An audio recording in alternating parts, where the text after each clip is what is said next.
Köszönöm, elnök asszony, biztos asszony.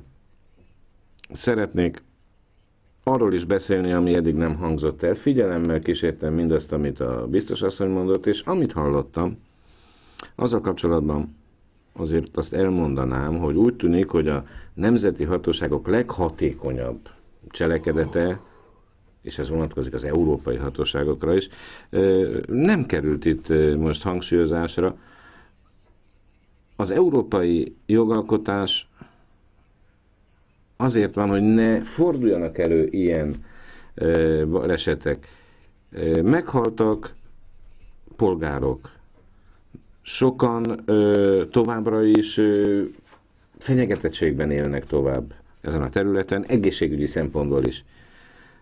Tehát ez erkölcstelen dolog nem támogatni ezeket az áldozatokat. Hallottunk olyan híreket magyar polgároktól, amelyek erről szólnak, a hatóságok nem mondanak semmit erre vonatkozóan, nem látnak semmit. Tehát kérdéseim arra vonatkoznak, hogy lehet olyat megengedni,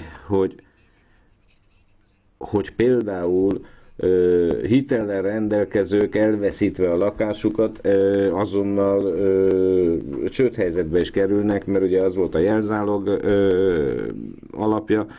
Tehát hogy lehet, hogy ilyen előfordulhat egy ilyen katasztrófa helyzetbe, ezt is szeretném hallani, az ilyen következményekről valamit, biztos asszony. Miért? Azt is szeretném tudni, hogy mi az oka annak, hogy az igazi dimenzióiról is beszéljünk ennek az emberi katasztrófának.